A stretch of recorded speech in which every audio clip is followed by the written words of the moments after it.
Азыр бул мектепте ушул кыштын шилдесинде ремонт болуп атат. Мына турбага суу келген. Мына тоңуп турат азыр. Мынага суу келген эмес. Бул кургак бойдон турат. Качан бүтөсүңөр?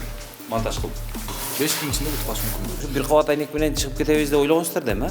Булардын бирден кабаты жок, омин. Же сынган, же урдалган жок болуп кеткен. Көңүл бурбай калды. Эптеп утепление кылып, кышка даярбыз деп айтып атабыз. Тиши бүтүндүн ичи бүтүн. Анткени тиши бар адам каалагандай тамактанат, шартылдап жүрөт, жаркылдап күлөт. Москвадагы боордошторго Ваш стоматолог медициналык борбору кызмат кылууга даяр. Тишиңизге пломба коюу, имплант кадоо, брекет кадоо, тиш салуу, тиш алуу кызматтарын сунуштайт. Андан сырткары урология, гинекология бөлүмдөрү да бар. Дареги Москва шаары, Лухмановская метросу, Светозорская 32. Тишке сиз кам көрсөңүз, тиш сизге кам көрөт. А Ыдырыс Исаховдун атынан барсаңыз, тиштериңизди 20% арзандатуу менен даарылап беришет. Кандайсыздар? Менин атым Ыдырыс, фамилиям Исахов. Бүгүн Оштомун. Оштомун ауыл номер 29 мектептемин. Азыр бул мектепте ушул кыштын шилдесинде ремонт болуп атат. Болгондо дагы отоплениени ремонт кылып атышат. Жылуулукту. Жүргүлө. Урматтуу мекендештер, Москвада жыйган буюм таймыңыздар. Топтогон түйүнчөгүңүздөр болсо, сүрсүтпөй Кыргызстанга бат-баттан жиберип туруңуздар. Сиздердин аманатка кыянат кылбай, кызмат кылчу жигиттер бар. Алар аманат жүктү Кыргызстандын баардык облусуна бат жана сак жеткиришет. Москва шаарынан жана Москва облусунан жүктү алып чыгып кетүү акысыз. Аманат жүктүн сынбай, жоголбой жетишине 100% кепилдик беришет. Каттамдар туруктуу. Ыдырыс Исаховдун атынан кайрылгандардын жүгүн 20% арзандатуу менен алышат. Байланыш телефону +7 926 763 73 81. Так, мына жылуулуктун турбалары. Көрүп атасыңар. Мына батареялар. Анан бизде өзү билесиңерби баягы. Кыш чыккандан баштап кышка даярдык башталат өзү. Кыш чыгат, эртең мына кыш отоплениенин жылуулук сезону бүтөт го, бүткөндөн баштап өкмөт токтом чыгарат. Мисалы 2023-тө жашап атсак азыр, эртең кыш чыккандан кийин 2024-жылга карата кышка даярдыкты баштайбыз деп компания башталат. Ага өкмөт башчы өзү жетекчилик кылат. Анан бүтүндөй өлкө боюнча кышка даярдык кылабыз дагы. Анан кышка даярбыз деп анан отчет беребиз күздө. Кыш жакындап калганда. Анан отчетту берип кышка даярдыктын сезонун жабабыз. Мына биз кышка даярбыз деп. Анан кыш келет. Келгенде анан кийин кыштын шилдесинде нак баягы шилденин ортосунда анан турбаларды чыгарып ремонтту баштайбыз. Бул Кыргызстандын мындай кыргыздын гениалдуулугу ушунда. Кыргыз саясатынын, кыргыз башкаруу искусствосунун гениалдуулугу ушунда да. Так, азыр мен бир эмелер көргөзүп коеюн. Мынау турбалар, мына көрүп турасыңар мына. Жарылып, уже мындай чирип, жетер жерине жетип калган. Бирок бул кече кышка даярдык деген сезондо бул кышка даярбыз деп ушуга карабай отчет берилген да. Отчет жабылган. Азыр сурайлычы бул качан бүтөт экен, качан башташыптыр. Азыр мектепте окуу жок. Бүгүн 18 январь. Баятан бери биз келгенде ачык турган эшик азыр жабылып калды. Ой, эшикти ачып эле койбойсуңарбы?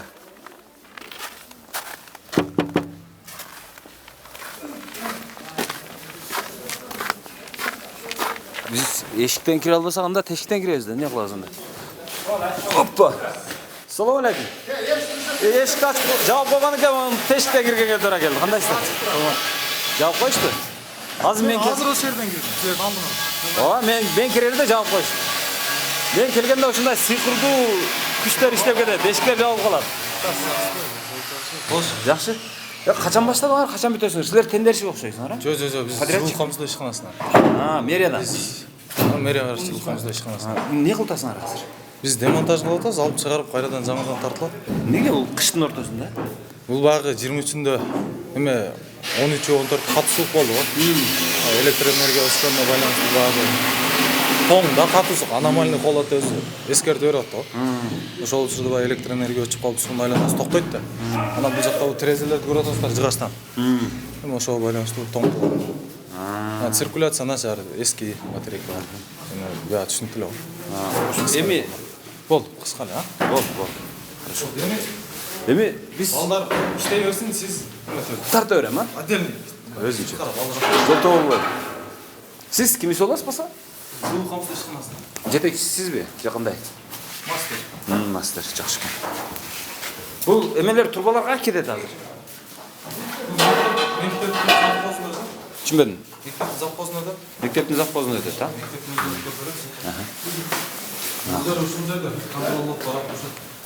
Эме баягы кышка даярдыкка дагы силер киришесиңерби, киришпейсиңерби өзү? Жок, мектепке биз киришпейбиз. Биз өзүбүздүн откана, өзүбүздүн отказан, теплотрасса, өзүбүз карайбыз.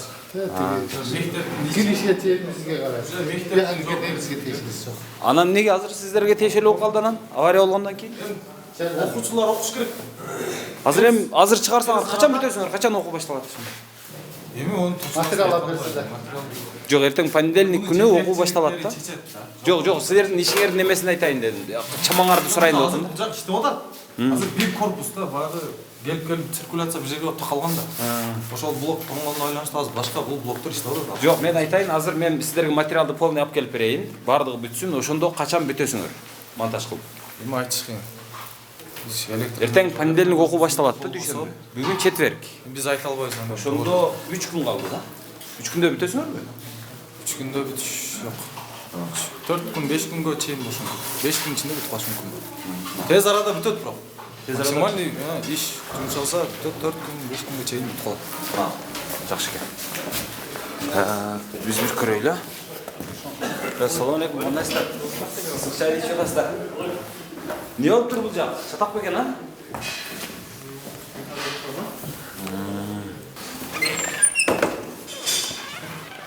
Так. Бул орус тили канасы окшойт. Же математика экен. Математика экен. Мен кайра эле ушуну айтам да. Азыр мен билбейм бул мектепте канча бала окуйт.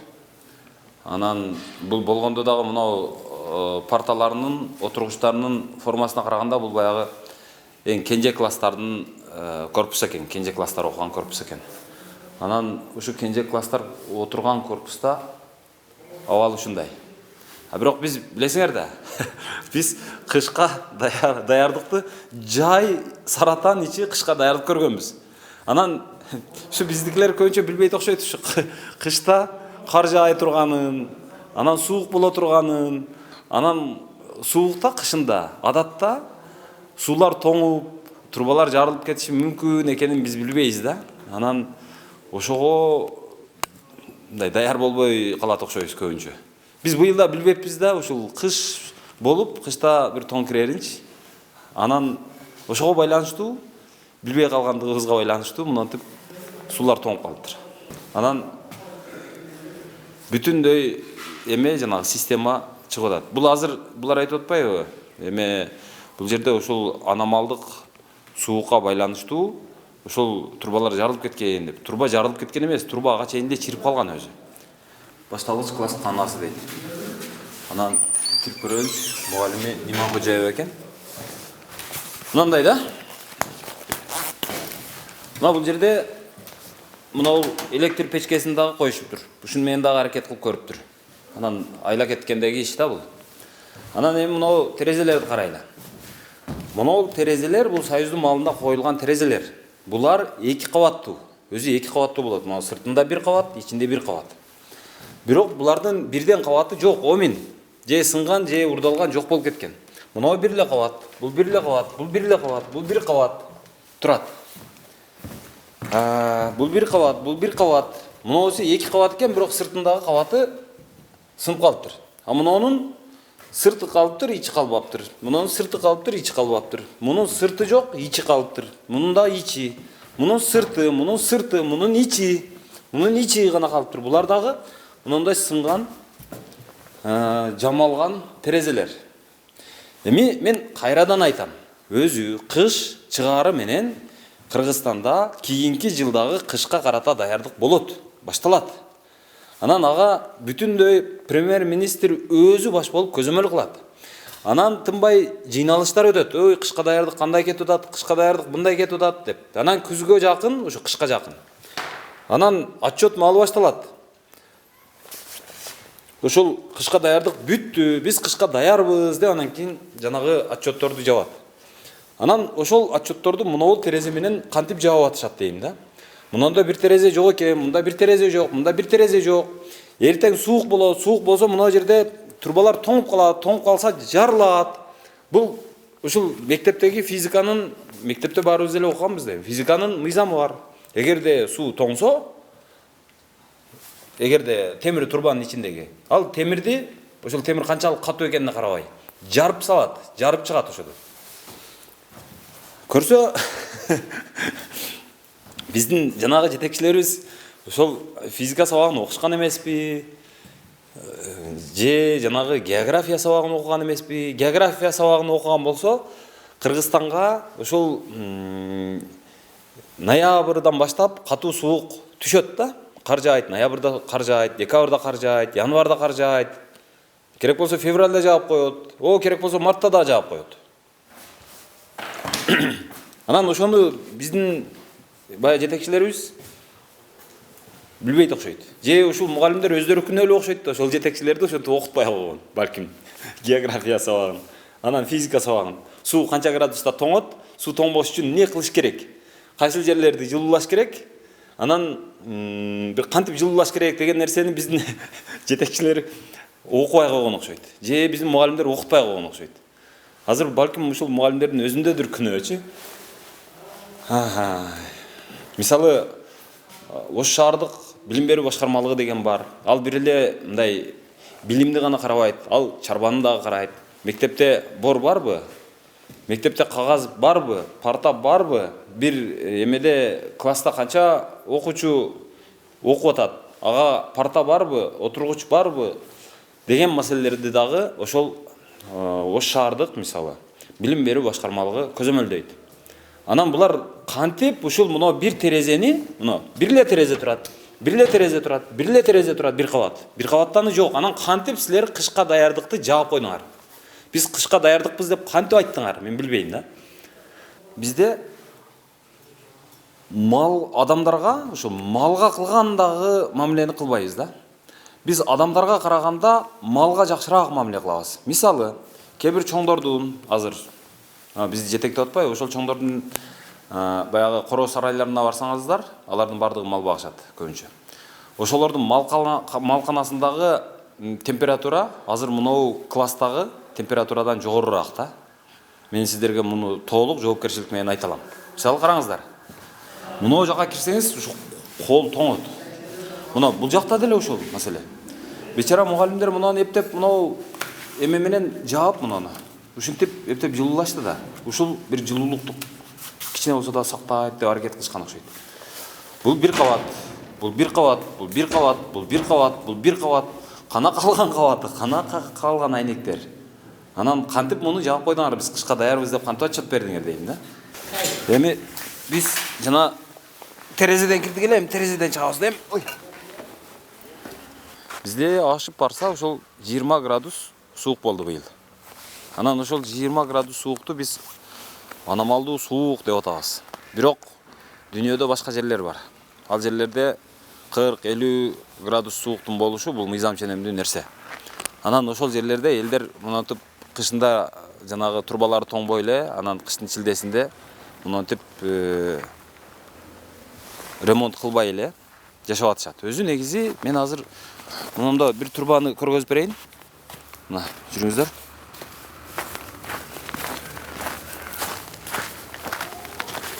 Мына турба, мына чириген турба. Бул быйыл ушул кыш катуу болгон үчүн эле чирип калган жок да. Бул жерге быйыл суу келген эмес таптакыр. Суу жеткен эмес. Бул жыл сайын кыш мындай мынчалык болбой, элең салаң кыш болгон үчүн эптеп мындай өтүп кетишкен да. Быйыл да ошентип өтүп кетет деп ойлошкон да буларчы. Эгерде чындап эле бул жерде суу болгондо, анда бул мынага окшоп тоңуп калмак. Мына турбага суу келген. Мынага келген. Ошон үчүн булар тоңгон. Мына тоңуп турат азыр. Бирок мынага суу келген эмес. Бул кургак бойдон турат.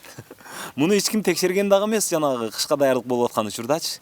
Бул жерде суу, ушул жерге суу келеби, келбейби, келсе атып кетеби, атып кетпейби деп эч ким текшерген эмес, эч ким экспертиза да кылган эмес. Ал мунундан көрүнүп турат.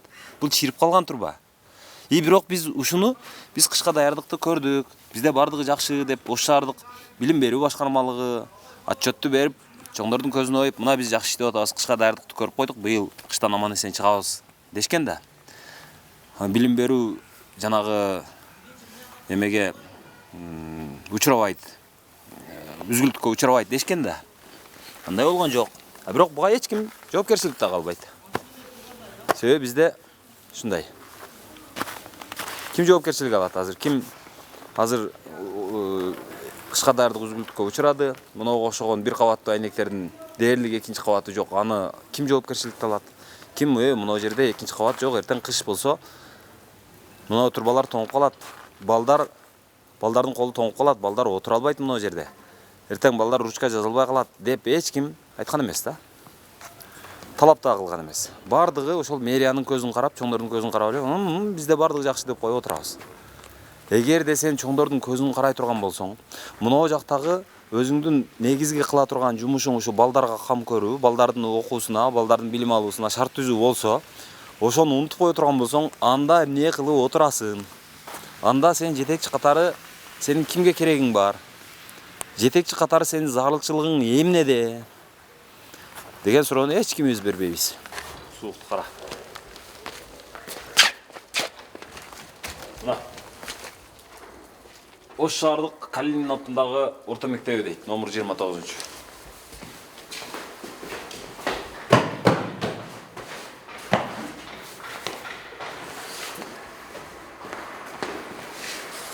Мындай жылуулук бар экен. Бул жагында бар. Бир аз илең салаң жылуулук бар, бирок бар экен. Эшикти жаап коелу. Муздак. Мына ысык. Мында ысык бар экен.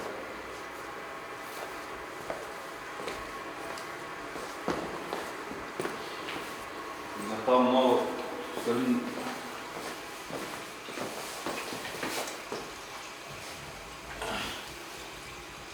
мындай жылуулук бар экен.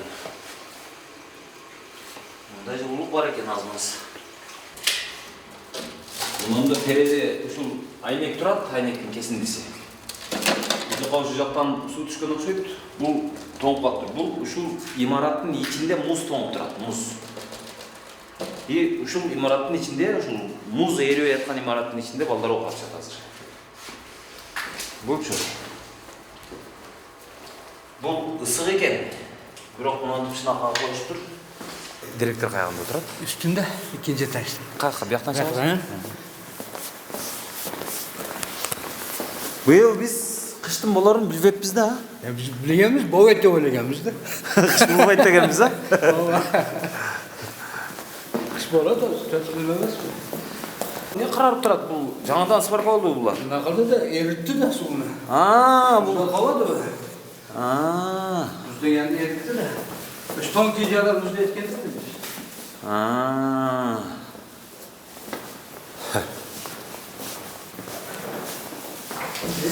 Өзү мен бир нерсени айтайынбы? Суу, ысык суу чыкпай эле койсун. Мынантип мыналар муздап калбаш үчүн, мына батареялар муздап калбаш үчүн. Болгону суу чуркап эле суу мындай кетип эле турган болсо тоңмок эмес да, суу эле болсочу. Суда келбей калган да бул. Мына гүлчелектерди бардык жерден суу чыгып атат азыр. Нарактан тамчылап атат, мындан тамчылап атат, мындан тамчылап атат, нарактан тамчылап атат. Анан эмне кылыш керек? Чоңураак нерсе койсоң болбойт. Анан мына жерде гүлчелек турат. Гүлчелекти алып туруп астындагы мына тарелкасын коюп койдук.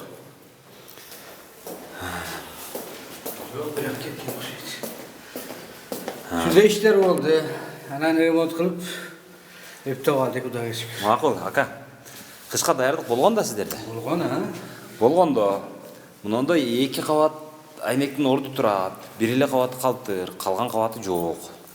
Анан бул кышка даярдык, бирок ошо бир кабат айнек менен чыгып кетебиз деп ойлогонсуздар деми, а? Ha, bana kılıp Nimalar su kelganmiz da, böyle letalar var, tayyorlar ko'rib, sargarni ko'rib, sovuqdan ehtiyot olib. Бул сиздердин кышка даярдыгыңыздар болгон, муну чоптаганыңыздар. Ооба. Бул жөн эле эме экен го, марли экен го. Марлиде, Şu marli soğuk tutasa dedinizler. Sürüptü, tostu, bırak. Ne boyu kaldı da, suyu kaldı da.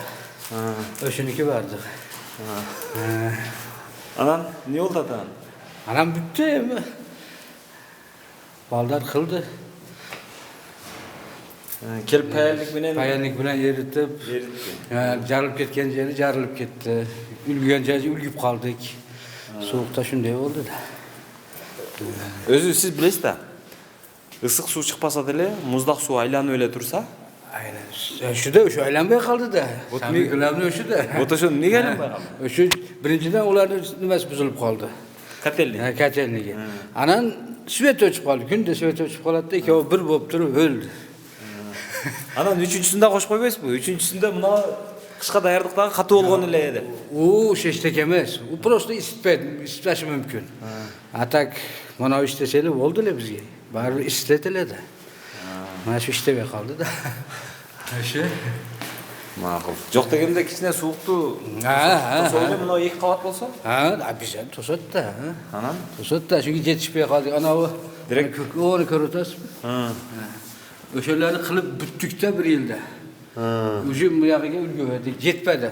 Aksa yetmedi. En doğrusu. Ne kıldınızlar? Plastik. Onu plastik. Plastikte ne? Sponsorların akçasına kıldınızlar da. Sponsorlardan bulduk içine. Ozumuz topladık.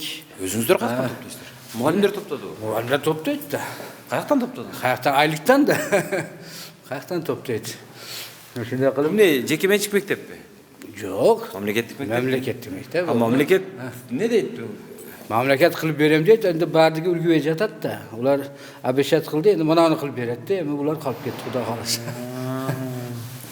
То есть o turgan plastik ayneklerdi mugallimler özlerinin küçü menen Özlerin küçüyen var.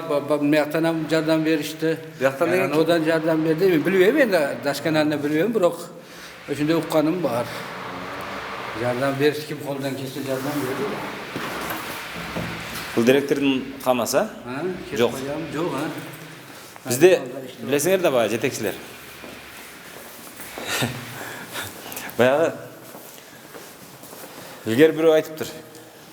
Eşiktин алдында мындай отун бар экен. Дөңгөчтөр. Анан ошону баласы баягыларды жарып кышка даярдап коеюн десе, баласына айтатпыш атасы. Ой, жарбаган тим кой деп. Неге десе, жарсаң булар түгөтүп коюшат, баары жагылып кетет. Андан көрө жарбасаң турө берет деп. Турө берсе ал дөңгөчтүн кимге кереги бар? Биздин чоңдор дагы ошондой логика менен иштешет да. Мен байкашымча.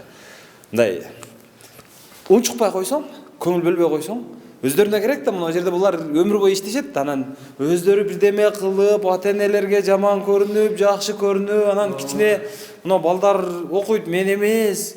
Бул жерде мен үйүмө ташып кетпейм, мындай бир пластик коюп коелу, кышта жылуураак болот деп, анан булар бечара баягы ата-энеге жаман көрүнөт. Анан кийин мугалимдерди биз айтабыз анан, ата-энелер үйдө отуруп алып. Булар акча чогултатат деп.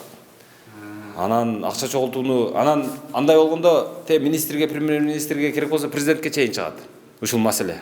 Мектептеги акча чогултуу. Анан президент айтат: "Ой, мектепте акча чогултуу токтосун" деп коет. Тыюу салынсын деп коет. Анан тыюу салынат. А бирок маселе чечилбей кала берет. Анан кийин мынтип кышта тоңот. Бирден кабаты жок. Эмне кылыш керек анан кийин?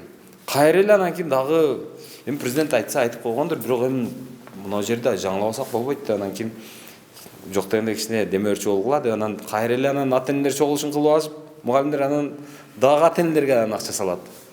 Анан ошентип анан пластик болуп калат. Анан кийин жетекчилер анан кышка даярдап коюнча отчет бергенде жакшы болот. Алар айтышат: "Биз ушунча терезени бизде мындай пластик болгон, кышка биз даярбыз" деп. Мына.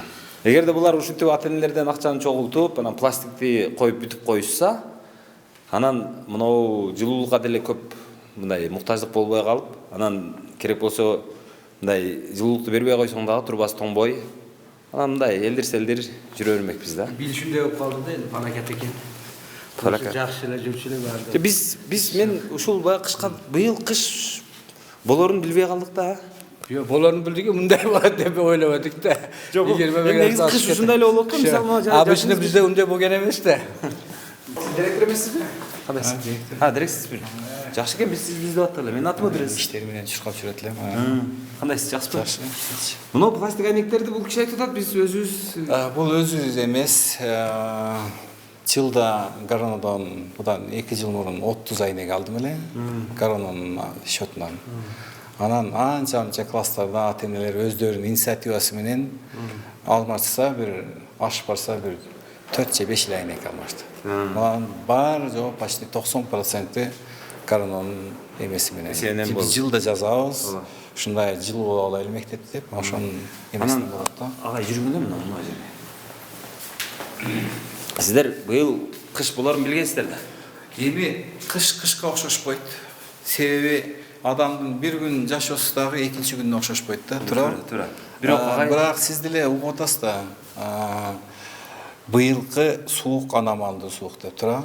Себеби сиз деле кырсан ишесиз да. Сиз азыр 50ге чыгып Мен калгансыз. 50ге чыктым. 50ге чыгыпсыз. 50ге чыккан маалыңызда кыш эч качан мындай болгон эмеспи? Менин эсимде 80 канча жылдары ушундай бир суук болду эле, бир 85 86 1 метр кар жаап.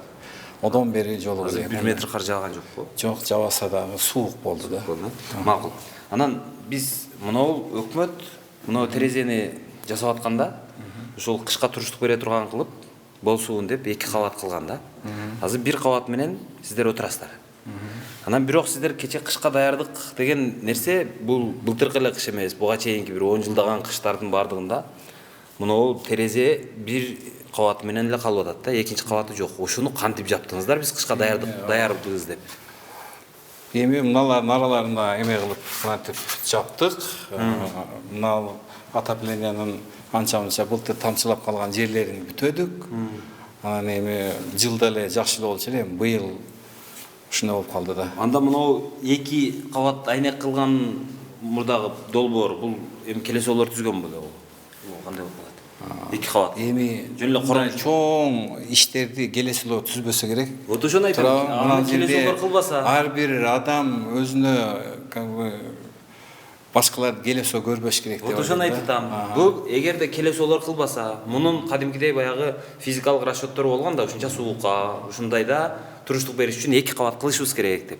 2 кабат айнектин 1 кабаты жок экен. Анан кантип кышка даярбыз деп жаптыңыздар отчетту быйыл? ОЗПны. Эми биз айтып атпаймынбы? Отопленияның тешик жерлерин анча-мынча бүтөдүк, тамчылаган, былтыр тамчылаган жерлерди. Мынтип жылууладык. Почти бардык жерде. Марли менен. Марли ичинде газета бар, эми пактатылган жерине пактата кылып, эми колубуздан келишинче эме кылдык. Агай, мен мына мугалим калкын, анан дугдурларды жакшы көрөм өзүчү. Мен сыйлайм. Эмгегиңиздер түшүктүү. Ооба. Анан баягы көрүнгөн чоң келип алып, калтактаганда сиздерди калтактайт, токмоктойт. Көрүнгөн ишке сиздерди жумшайт. Эми ал айтпаса белгилүү. Анан аны бардыгыбыз билебиз да. Анан түйшүүңүздөр көп, мен билем аны. Азыр мен сизди мынау нерсени айтпай койдуң дегим келген жок. Мен сизди тилдейин деп айтам, урушайын, жамандайын деп айтам. Болгону ушул нерсенин мынау бирден кабатты, терезенин бирден кабатынын жок экендиги кантип ОЗПда жабылып кетти дейм да. Мисалы сиз бир ооз кат жаздыңызбы мына Гароного? Урматтуу Ош шаардык билим берүү башкармалыгынын жетекчиси. Биздеги ушунча терезе болсо, мектепте бир 600 терезе болсо, ошол 600-дүн ошол 500-үндө экинчи кабаттаны жок. Бирден кабат менен отурабыз. Эртең кышта тоңуп калышыбыз мүмкүн деп бир ооз кат жазгансызбы? Мен айтып атпаймынбы? Жылда мындай болбойт эле. Ошон үчүн көңүл бурбай калып, күнөө менде болсо керек, жазышым керек, туура талап кылышым керек. Эми жок, макул. Сиз азыр мен неме кыла албай калдым да. Агай, мугалим калкы ушундай сыпайы калып болот. Мен билем аны. Сиз дароо мойнуңузга алып атасыз күнөөнү. Бирок экинчи тараптан Ош шаардык билим берүү башкармалыгы деген бар. Анын жетекчиси бар. Ал жетекчи келип мектепти карап та кышка даярдык кандай болуп атат? Мунун так экинчи кабаты жокко, эртең кышта тоңуп калышыбыз мүмкүн. Так акчаны бөлгүлө, муну жазгыла мына жака. Экинчи кабаттан айнегин берсин деген сөздү айткан жок да. Мындай болот да. Биз ол көйгөйдү биз чагылдырбай коюппуз да эми. Себеби биз мындай болушун күтпөдүк да чындыгындачы.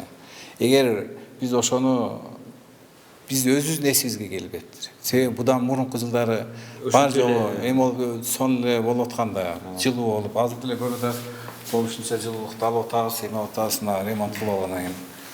Бул жерде бирөөнү күнөөлөш кыйын, себеби чындыгында күнөөнүн көбү бизде болуп калып атат. Себеби ошол бир кабат айнекти биз айтсак, алар кантип жок демек эле. Сөзсүз берет эле да. Эми чындык ошондой да. Макул агай. Мен сиздерди жакшы түшүнөм агай. Мен сиздерди күнөөлөбөйм, мен баары бир мына жакта Жок, эми баары биз делги мугалимдей эле күнөөнү кылганыбызды моюнга алышыбыз керек да. Чындыгында эгер ошо давай 2 айнек кылып берди. Эгер былтыр тоңгонубузда эми быйыл эми болсо Кудай кааласа ошол маселени да көтөрүп чыгарабыз. Баягы бизде ушундай да, пока көзгө сайылмайынча биз мындан төтүп кенебей жүрө беребиз да, кыргызбыз да ошон үчүн. Кыргыздын гениалдуулугу ушунда дең. Ошол болот да гениалдуулугу. Эми улуулугубуз, данышмандыгыбыз, акылмандуулугубуз. Эми ошондой болуп атат да. Тактап калабыз дегенде мына кетип атпайбы. Кыргызстан турган менен бул болбосо жылуу кайтып калат. Ондой түшүнбөш керек да. Канча мектеп, канча эме окуйт бул жерде? Бизде 780, буларда бир 900 канча экен ушундай окуучу окуйт да. Экөөнүн 2 директори бар. 2 директор бар. Бул элге билесиз го эменин булардын өздөрүнүн зданиясы эмеде да. Сулайман тоо. Булар убактылуу көчүрүп берген. Меймандар айткандай. Имарат сиздин балансыңызда да бар. Менин балансым бирок алиги эми кичине бөлгөнбүз да эми жоопкерчиликтичи. Алар наркы блокко, мен бул 2-3 блокко. Негизи мектеп меники. Макул. Рахмат. Азыр көрдүңүздөр, ушул мугалим калкы ушунчалык сыпайы, ушунчалык жөнөкөй келет. Анан кичине эле болсо баягы ооба күнөө бизде, ооба бизди баягы кандай жаза берсеңиз жазаны тартканга даярбыз деп турат да. Негизи булар бүтүндөй системада да. Азыр бул макул бардык нерсени жакшы деп койгон күндө деле комиссия деген бар. Гаранонун өзүнүн комиссиясы болот, мына мэриянын комиссиясы болот, келип эртең муну жарабайт, эртең муну тоңуп калышы мүмкүн, эртең бизге проблема кылышың мүмкүн, эртең сөз тийгизишиң мүмкүн дегенге окшогон нерселерди айтып өздөрү жок, муну даяр эмес экенбиз, алгыла муну жаңылагыла, муну мындай кылалы деген сөз бул жок эле дегенде мэриядан, жок эле дегенде шаардык билим берүү башкармалыгы тарабынан айтылыш керек болчу да. Алар мындай жөн эле отчет менен эмес, мындай өздөрү көзү менен көрүп, комиссияны каратып, ошолордун корутундусуна таянып, анан кийин биз жакшы, быйыл кыштан аман эсен чыгат экенбиз деп, анан баягы отчетту жабып аткан маалда, ошого кол коюп аткан маалда, ошентип ойлонуп анан кол коюш керек эле деп ойлойм да. Азыр эми жүрүңүздөр, Гараного барып сурап көрөлүчү, бул ушул эле кышка даярдыкты кантип жаптыңар эле деп. Шаардык билим берүү башкармалыгына келдик.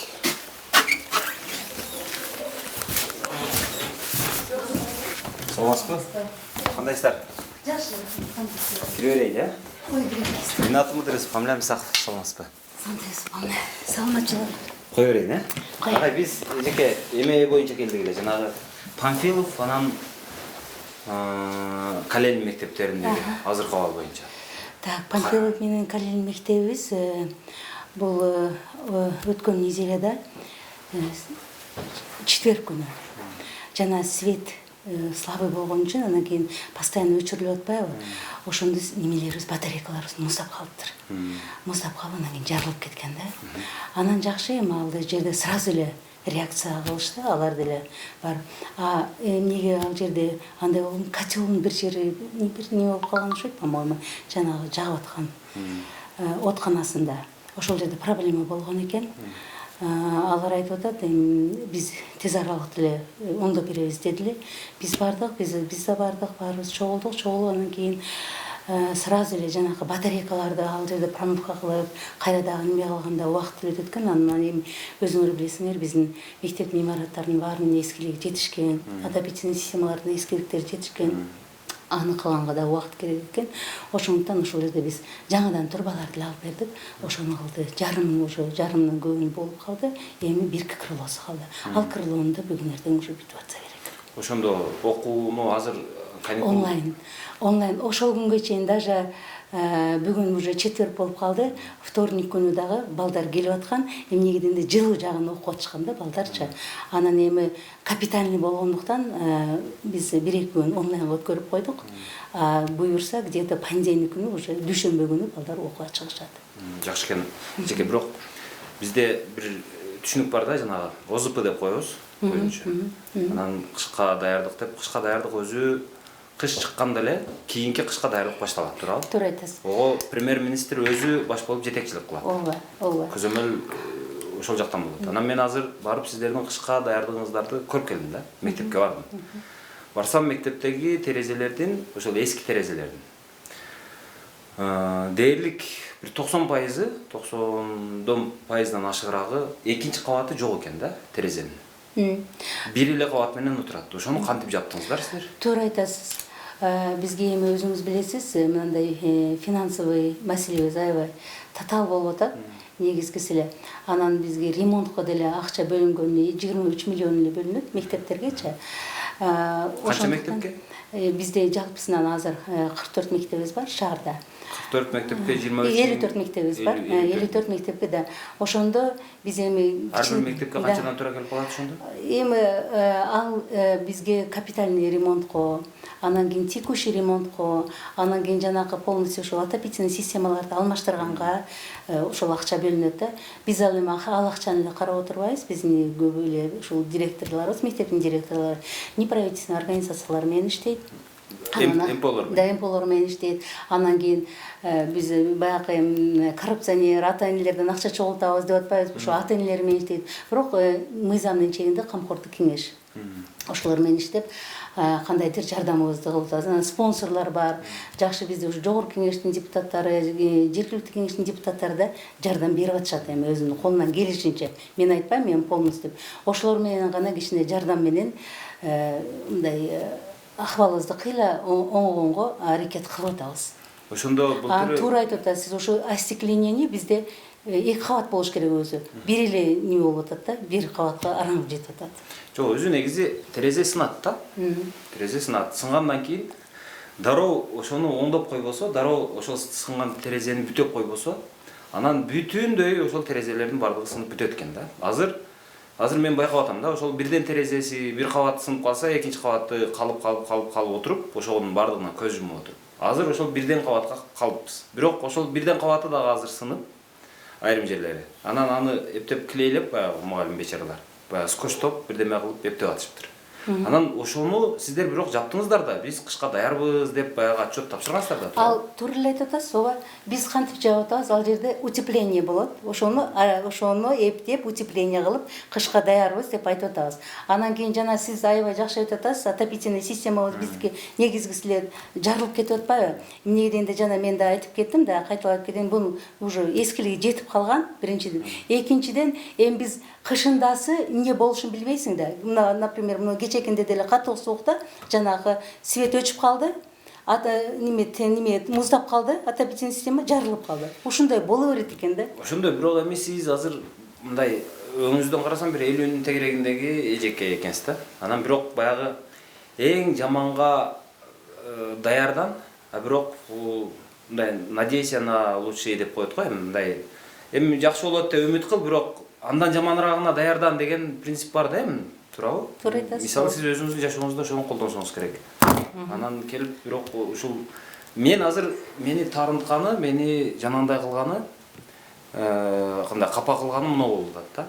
Эмне үчүн даже чоңдордун малканасындагы температура азыр ошол мектептеги температурадан жогорураак да, жакшыраак. Биз ошол малканага дагы кылбаган мамилени ошол балдарыбызга кылып атабыз да. И ошону анан биз болот деп атабыз да. Жок, биз болот деп айтабыз. Сиз бирок маселени туура эле коюп атасыз. Негизгиси биз аны болот дегенибизде биз балдарды окута берет элек. Бирок ошол температура 20дан көтөрүлбөсө, эгер, например, ниже 20дан ылдый боло турган болсо, биз балдарды окутпайбыз. Ошондуктан биз онлайнга өттүк да. Онлайн жок Бирок болгондо эмне кылат элек? онлайн жок болгондо билбейм чындыгындачы эмне кылат элек, бирок ошо онлайн пешенебизге ачылып калган экен. Сразу эле onu анан эң негизгиси биз өткөндө мен ошол кышка даярдыкты сурап атканда деле айттым. Эгер кокустан мен ушул ар дайым эле айтам, биздин мектептердин эскилиги жетишип калган. Отопительный системанын эскилиги жетишти. Анан кийин мен даярмын деп айтам, бирок бул эски болгондон кийин качан биздин проблемабыз кышындасы башталат деп ар дайым эле ушул сөздү сөзсүз айтып кетемин да. Чындыгында эле ушу проблема кышындасы башталып кетет да бизде. Мунун баарын алмаштырыш керек өзү. Ошол эле Панфилов мектепте мына азыр жамандык болмой сайын жакшылык болот дейт. Жанакы ошол крылонун полностью отопительный системасын уже биз алмаштырып койдук. Дагы эми быйыл Кайсыл акча нечеден алмаштырдыңыз? өзүбүздүн акчабыз, биздин акчабыз бар да. Да. Анан кийин дагы эмнеси анын мектеп өзү быйыл капитальный ремонтко коюлган. Быйыл эскилигине. Анан дагы бир бала бакчабыз бар, аны да капитальный ремонт койгоз. Ушинтип эскилигине карап туруп кылып атабыз да, мурда ошол акчабызды биздин ремонтко берилген акчаны ар бир мектепке кетирет элек да. Ал мектепте какой-то энный сумму выделяли, бул мектепке азыр андай кылбай эле бир бала бакчаны же бир мектепти капитальный ремонттон өткөрүп коюп атабыз. Бул аябай жакшы экен. Туура, бирок азыр дагы экинчи маселе азыр. Мына кече мага бирөө ушул көчөдөн кармап эле жакан мындай алганда бир аз ашырып айтканда жакадан кармап эле айтты да. Мына южный жакта, дача жакта мектеп курулуп баштаган. Мектептин курулганын баштаганына бир 6-7 жыл болду окшойт. Ал эмне бүтпөйт? 2017-жылы башталган ал. Анын бүтпөгөн себеби ал республиканский бюджеттен каржыланган экен. Ошо боюнча токтоп калган. Ага энный сумма жетпей калган, ошо боюнча турат да ал. Эми биз эгер мэрия кыла турган болсо качан эле булардын жанын койбостон барып ушул мектебибиз керек. На самом деле ал мектеп керек бизге, туура эле маселе көтөрүлүп атат. Анан кийин жанакы бизде эми такай сурап атат да, канча мектеп бүтпөй калды, канча мектеп бүтүрүш керек деп, ошонун списогунда жүрөт бол дагы. Анан жалпы ошо мектептерге жанагы МПОлор да жардам берет деп атпайсызбы? Ошол МПОлордон келген жардам канча пайызын түзөт эми сиздерге келген жардамдардын? Эми алар кандай жардам эгер өздөрүнүн дарыметине карап берет да. Ошо биз айтып атабыз, мисалы, любой мектепти, любой бала бакчаны силер кичине болсо да ошолор менен иштешкиле, анан калгандарын биз жардам берели деп. Биринчиден алар да кызыгып ошол кичине изденип иштеш керек. Туурабы? Руководитель болгону менен. Экинчиден бизге да ал жардам болуп калат да. Биздин эми жанакы бөлүнгөн акчабыз баарына эле жете калбайт да. Жок, ошондо алар эмне жардамдар көрсөтүп атышат эми? Азыр мисалы, азыр горячий питанияны айта турган болсок эле, биздин эми баягы мектептерибиз горячий питание өтөт атпайбы? Алар полностью оборудованиени алып беришет. МПО? Да. Оборудованиени алып берсе, а биз ал жерде капитальный ремонт кылабыз. Бизге кандай жакшы да ал дегенче. А зато балдарыбыз горячий питание өтүп калат. А кээ бир бала биздин мектептерибиз эмне горячий питание өтпөйт? Ал типовой эмес. Неме зданиясы. Ошондуктан ал жерде оборудованиялар талапка жооп бербейт, ошондуктан алар калып атышат. Ушундай жардамдарды берет. Же болбосо эгер ремонтуна жардам бербей турган болсо, Мерско же дагы башка жана неправительственный организациялар менен иштей турган болсо, алар стол стулдарды алып бериши мүмкүн. Алар стол стулду алып бердик, мындай биз иш кылдык деп директор келе турган болсо, жакшы. А сен дагы эмне кылышың керек? Значит, муну биз алып берели деп ошондой навстречу барып атабыз да. Аныңыздар жакшы экен. Анан дагы баягы көмөкчү эмне деп коесуздар? Камкордук кеңеши деп атпайсыздарбы? Камкордук кеңеши деп аты аябай жакшы экен, бирок мындай болуп атат да, кээ бир учурда мен ошо камкордук кеңешин мынтип түшүнөм да. Жетекчилердин, чоңдордун жеп коюп, анан ушул мектептерге жетишерлик акчаны бербей койгондугун ата-энелердин эсебинен компенсировать этип атабыз деп түшүнүп атам да мен. Ошол туурабы, туура эмеспи? Эми бул мыйзам чегинде мыйзамдаштырып койгон камкордук кеңештечи. Анын эми өзүбүз биз эми педагогдор, мугалимдер билесиңер да. Обычно в любом случае мен ушундай мисал келтире берем да, бир жерге мугалим акча сурап барса, жок десе унчукпай келе беребиз. Жок турбайбы деп. А эгер бизнесмен бара турган болсо, ал эптеп ошол акчаны алып келет да. Эми азыр заман ошондой болуп калган эми. Жок, аны түшүнүп атам, бирок эжеке мындай. Ошондуктан мен айтканым бул жерде узаконить эткенден кийин сиз туура айтып атасыз. Бул жерде мурда бөлөкчө интерес болуп калган экен да. Камкордук кеңеш деп сиз айткандай жанагы шырма кылып туруп эле, анан кийин аны ошол эле директорлор, ошол эле мугалимдер, ошол эле класс жетекчилер акчаны чогулткан. Азыр эми бизде мен эми 100% ошондой десем жалганчы болуп калам. Где-то 70% андай уже жок. Камкордук кеңештин төрагасы, төрайымы, алардын да өзүнүн ответственности бар. Сен чогулттуңбу? Сен ата-энелер менен мурда айтат эле, ушундай проблемалар көтөрүлгөн. Ата-энелердин дагы баягы мугалимдер, ошол эле директорлар өзүнө караштуу адамдарды ошондой камкордук кеңештин төрагасы, төрайымы шайлайт экен деп. Жок, андай эмес азыр. Азыр ата-энелердин конференциясы болот. Конференцияда ошол жерде эми ошончо ата-эненин арасында өздөрү шайлашат. Төрагасын дагы, төрайымды дагы, калгандары. Алар бар, алар ошол акчаны аларды мындай алганда шариатка шайкештештирип атабыз. Окшошуп атат, жакшы. Ошол акчага мисалы директорго акча керек болуп турган болсо, ал ошолордон сурайт. Заявка кадимкидей жазат. Директор аларга зависимый болуп калды. Ошол акчаны кармабаса эле, азыр эми аста-секин ошодон кетип атабыз. Ал акчаны кармабай атабыз. Кармабагандан кийин эле уже аны ата-эне өзү чечип калат. Балким ошол жерде азыр Жок, сиз механизмин айтып атасыз, туура. Бирок мен башка принцибин сурагым келип атат. Ошо камкордук кеңешине акча төлөө милдеттүүбү же ыктыярдуу? жок, ыктыярдуу.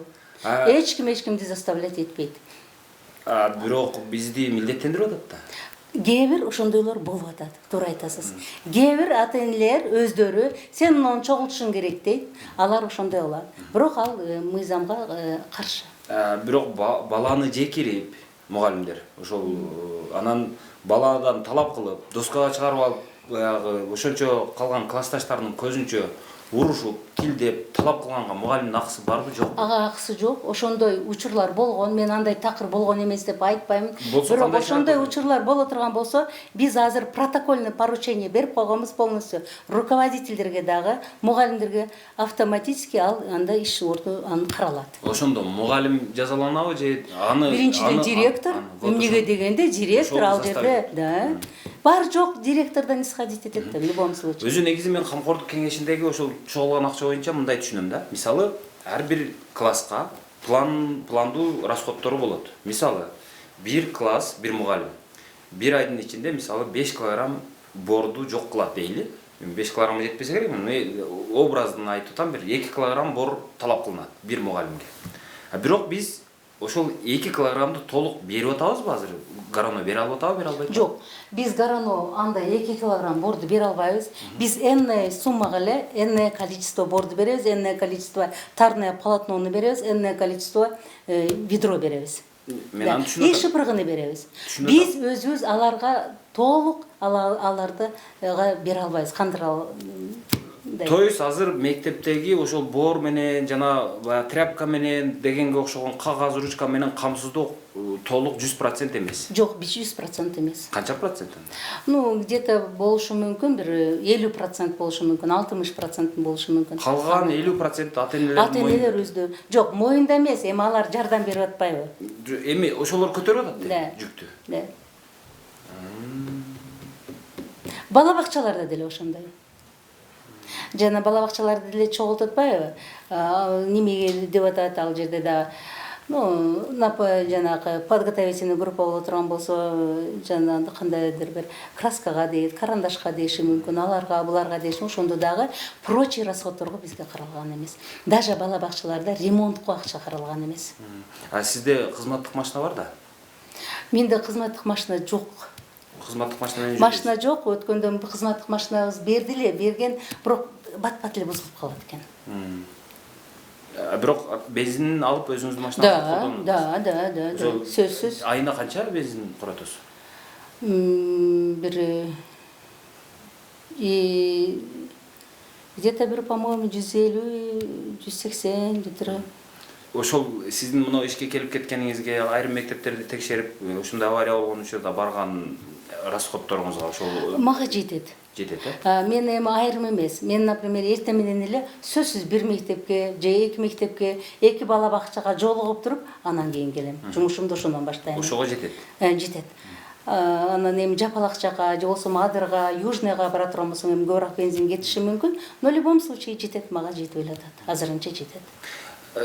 Япондордо мен угуп калам да, мындай принцип бар экен да. Эгерде кайсы бир жерде авария боло турган болсо, ушундай бир кырсык боло турган болсо, ошол тармактын жетекчиси ошол кырсыктын кесепети жоюлмайынча ошол жерде же жашап же болбосо ошол жерден кетпей ошол жерде кан казыктай болуп отурат экен. Ошол принцип туурабы туура эмеспи? Ал принцип в какой-то степени турадыр. Бирок мен ошол жерде казык болуп казалып турсам, бул жакта ишибиз калып калат да. Азыр мисалы, бир эле мисалын айтайын, я вас перебил. Мына бүгүн азыр бизде Олимпиада болуп атат. Биз эртең менен саат 6-да мен ал жакка барганмын. Саат 7-де ачылат. Ал параллель только менде. Мен ачам, жанагы немелерди алабыз, антез, анан кийин азыр болот. Мен бирок мына жерде дагы мага кат келип калды уже. Жалпы логикасы туурабы туура эмеспи ошо? Жок, азыр мен ал жерге бардым, азыр полностью ал жерде жумушту баштап койдум. Азыр уже комиссия баштап атат. Мен азыр келип, могу каттарымды тапшырып коюп, азыр ал жака барышым керек. Эмне дегенде апелляция башталат. Бир жерде эле отура берсең, анда болбосо керек. Эгер мен ошол жерде отура бере турган болсом, сиз айткандай азыр мектепте панфил, мен ал жерде күндө барам. Бирок ал жерде отура албайм. Башка жумуштарым калып кетет. Бирок аларда япондор аябай эстүү адамдар, балким с какой-то точки зрения аларда туура болсо керек. Алардын методу ошондой болсо керек. Туура эжеке, бирок мен башка максатта сурап атам да бул суроону. Мисалы мен мал ушул Гаронова келип турам. Ушул кабинетке мисалы бир жылда жок дегенде бир жолу киремин да. Жетекчи менен. Былтыр кире албай калдыңыз. Былтыр кирбедим, ооба. Анан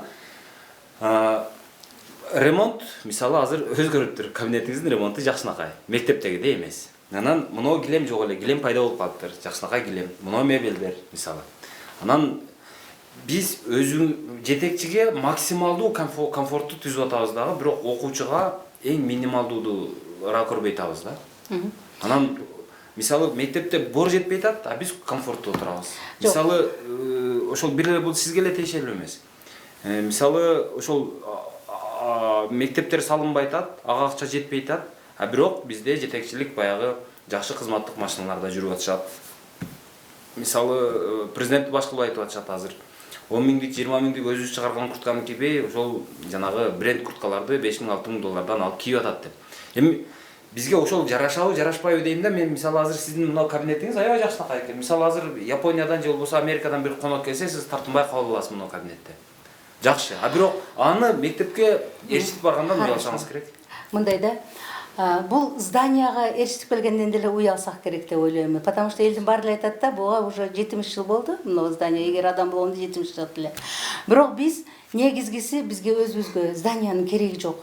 Лишь бы ушу мектеп, андан көрө бир мектеп куруп алайлы. Андан көрө бир мектепке дополнительный корпус куруп алайлы деген ой менен ушул жерде жакшынакай болуп эле отурабыз. Биз требовать этип жаткан жок. Же болсом сиз жана аябай жакшы айттыңыз, мен айтпай атам, мага бир сонун служебный машина алып келүү жок. Биз өзүбүз эле выкручиваться этип, өзүбүз эле ушул жердегилерди эле өздөрү эле ремонт кылып, жана караңгы болгондуктан ито биз даже балким бул жерде ремонт кылбайт эле. Бир замечание болду, бизде эми текшерип келишет да, бул жерде совсем эле бул жериңер караңгы болуп кетти.